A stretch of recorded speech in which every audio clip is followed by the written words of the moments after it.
बिस्मिल्लाहिर्रहमानिर्रहीम अस्सलाम वालेकुम, खुशामदीद आप सबको मेरे चैनल पे। जो आज मैं रेसिपी बना रही हूँ वो आप ईद पे बनाएं, बहुत ज़बरदस्त होगी। ईद स्पेशल है तो ईद के लिए बनाएं और वैसे भी बनाएं। तो यहाँ पे मैंने प्याज ले लिए थे, ऑयल में फ्राई करी थी, आप चाहें तो घी में भी कर सकते हैं।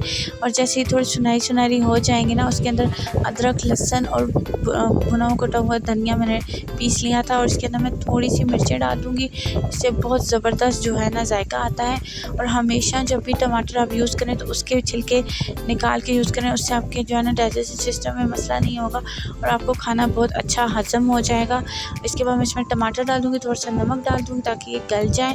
और इसके अंदर जो है ना मैंने जो है कलौंजी भी डालूँगी, इसके अंदर मैं डालूँगी लौंग भी 2 अदद डालूँगी, इसमें मैं जो इलायची भी डालूँगी, बातियान का फूल भी डालूँगी। थोड़ा सा नहीं है, कोई मसला नहीं है, ना डालें आप। उसके अंदर मैं ज़ीरा डालूँगी, हल्दी डालूँगी, नमक, ये सारे स्पाइसेस। और यहाँ पे सूखी मेथी भी मैं डाल रही हूँ, ज़ीरा भी डालूँगी, भुना कटा ज़ीरा भी, और थोड़ा सा चाट मसाला भी डालूँगी। तो ये चीज़ें डाल के मैं इसको जो है दम पे रख दूँगी। और मसाला देखिएगा खुद ब खुद बनेगा। काली मिर्चें थोड़ी सी डालना चाहें डालें, बहुत मज़े का फ्लेवर आता है, पर ज़्यादा नहीं।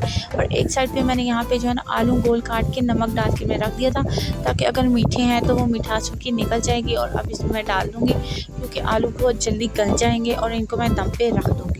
दम पे रखने के बाद मैं जो दूसरी साइड पे जो हूँ ऑयल ले लूँगी। ऑयल लेना चाहें ऑयल ले लें, घी लेना चाहें घी ले लें।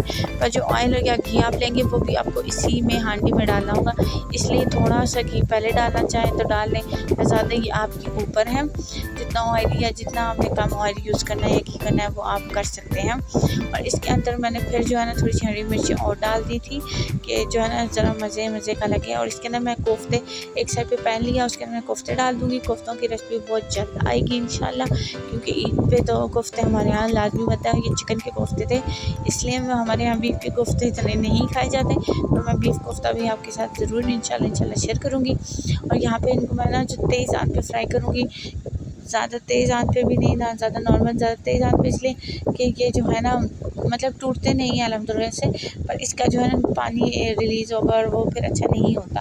तेज़ आंच पे करने के बाद जैसे ही जो है मेरे ये गल गए थे आलू, इसके अंदर मैंने ये शिफ्ट कर दिए थे सारे।